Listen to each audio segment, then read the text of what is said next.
The Giannis trade landscape becoming a lot more clear. We've gotten a ton of news since he and the Bucks waved the white flag. So, just about 1 week until the trade deadline, that is next Thursday. ESPN says the widespread expectation is that the Giannis saga will drag out until at least Thursday. Then Bucks GM John Horst will have to decide whether to make a move now or wait until the offseason. So we will know Giannis' next team on Thursday, not before. And if that package isn't good enough, the Bucks aren't going to force a deal. Why is that big news? Because this makes a Giannis trade way less likely. Like, after hearing this, I would be shocked if Giannis does get traded now. Why? Because think about the offers. Right now, Shams and The Athletic say the 4 serious teams for Giannis are the Golden State Warriors, the Miami Heat, the Minnesota Timberwolves, and the New York Knicks. If Duke gets traded in the next few days, it is to one of those 4 teams. But what if they wait? Then maybe other teams get involved. Like right now, you know who is out on Giannis? Reports say the Spurs not interested. Rockets said no. Thunder are out. Why? Because they've got a plan and their roster is doing well. They don't want to mess it up. But what happens if in the playoffs, those teams get smacked in the face? Like, what if the Rockets flame out in the first round? KD gets upset. What if Wemby's young teammates look way over their heads? Vic gets frustrated. Or if OKC loses in the first or second round? I know it's unlikely, but what if they panic and they're like, oh, we thought we had a dynasty, now it's slipping away. Go get Giannis. Then all of a sudden, you have so much better offers on the table. Like Shams originally reported that the price point for Giannis is a blue chip young talent and or a surplus of draft picks. And who has that? The Warriors, Heat, Wolves, and Knicks? No! The only teams are like the Spurs, Rockets, and OKC. But that is off-season stuff, not the deadline. And yes, you risk that those teams don't change their mind. But hey, all the current offers that are out there right now, still available in the offseason. It's not like the Warriors, Heat, Knicks, and Wolves are going to be like, oh, no, never mind, we don't want Giannis anymore. No, the Bucks possibly will unlock getting a Dylan Harper, Stephon Castle, Chet Holmgren, Amin Thompson, but only if they wait. So what is the point in acting now if you're Milwaukee? Plus, Giannis' injury now makes it a lot easier for them to tank the rest of the season.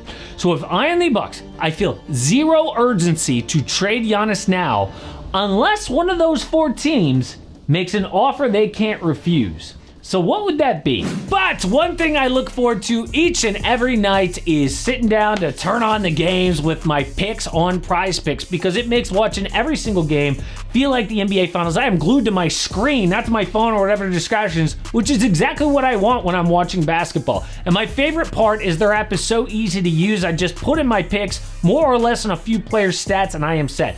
So my 2 picks for tonight, 2 combo plays. First up, Peyton Pritchard, DeMar DeRozan, less on their combined points. And then Moses Moody, Tobias Harris, less on their combined points. And best of luck if you are tailing those picks. PrizePicks available in states like Texas, where I live, California, 45 states. And if it's your first time signing up, please use the code AMHOOPS. Nothing helps out the channel more, and it helps you. Code AMHOOPS. If you play just $5, you will get $50 in lineups instantly, win or lose. Well, before we get into juicy fake trades, Giannis has more leverage than people think on where he plays next. This isn't being discussed enough. If he wanted to, Giannis could call his shot on where he goes next. Why? Because Duke could be a free agent in 2027, which means if a team trades for him, they've got the 30 games of this year, all of next year, and that's it. Like, oh, you just gutted your team and Giannis leaves you for the Lakers. They got max cap space in 2027. Who else? Well, both LA teams, Houston, Golden State, Miami. So Giannis re-signing somewhere matters a lot. Well, where could that be? Well, if Giannis is serious about winning, he wants to hitch his ride to the next superstar. Like, which player will most likely define the next era of basketball? You want to play with that guy, right? It's like teaming up with Magic and Bird, or the Jordan years, or Kobe Duncan, LeBron Steph. Who is the next era in the NBA? Well, I broke them down into tiers, all under 30 years old. So down in the D and E tier are guys like Alperen Şengün, Devin Booker, Tyrese Maxey. Not a number one on a championship team, still make the list of lesser guys. Then C tier, it gets serious. Jalen Brunson is a borderline top 10 player in a glamour market. Needs a lot of help, but you could see titles in his future. Also C2, Donovan Mitchell. Dude is a top 10 player, also needs help, but one of the most dynamic offensive players alive. Now B tier, Cade Cunningham, 24 years old, a superstar of the next generation. I promise that the next era will feature Cade, even if he doesn't define it. That gives him a chance. Also, you gotta mention Tatum and Brown in Boston. They already won a title, late 20s, but solid B tier. Next, let's move to the A tier. The next era could easily be defined by Anthony Edwards. Almost a top 5 player at 24 years old. Ant is so good, he just decided to become one of the best three-point shooters in the NBA and then easily pulled it off. All he needs is a great teammate like Giannis, and he is set. Also A tier, Luka Doncic. A few years ago, he'd have been S tier, but we've seen flaws, right? Terrible on defense, Super Bowl dominant. But you can't deny the next era could easily be the Luka era because he's a playoff killer. But now, S tier. 2 guys in this category. If Giannis is all about winning, he does everything he can to be part of their squad. First, Shai Gilgeous-Alexander. SGA reigning MVP and Finals MVP, just 27 years old. No joke. The best player not named Nikola Jokic today. If Giannis lands in OKC, it's game over. And finally, Victor Wembanyama. Barring injury, the Wemby era is about to begin. Now, the Spurs do not want to disrupt their plan, but if Giannis is serious, he does anything he can to team up with Vic. But right now, we're looking at Hail Mary trades at the deadline from the Warriors, Heat, Knicks, and Wolves. And reporters like Brian Windhorst say Golden State is a frontrunner because they've got all the assets right now to do a clean deal. The Warriors can trade Jimmy Butler's contract, Jonathan Kuminga, guys like Brandon Podziemski, Moses Moody, 4 first-round picks, 3 swaps. But the other squads have to do complicated 3-4 team deals, like the Timberwolves.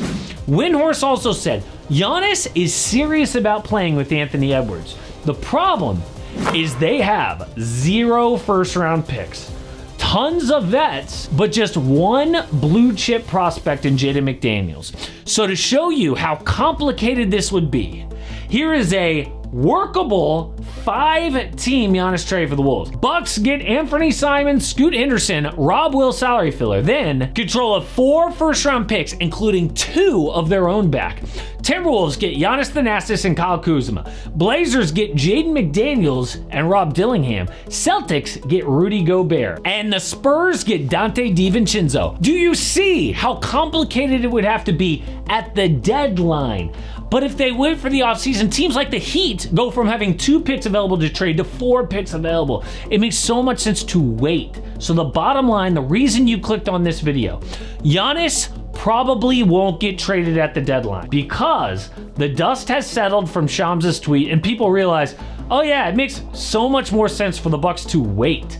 He is not leaving now. I mean, it's exciting to imagine him on the Warriors. They're making big offers, but it's probably not going to happen. Oh, and people are going to be so pissed at Shams if nothing happens. And pissed at me for making videos, but like, people complain, do you not want to know when something happens with Giannis? Is Shams supposed to just not report the news that he gets? I mean, it's true. The Bucks and Giannis are done. They're looking for trade spots. You don't want to know that. No, of course we want to know that. It's just so repetitive. Giannis trade rumors like every year. But I guarantee this thing will finally come to an end this summer. And the Bucks will probably get a much better package if they wait. But there is a lot of drama in LA as well. People are saying that this is LeBron's final year as a Laker.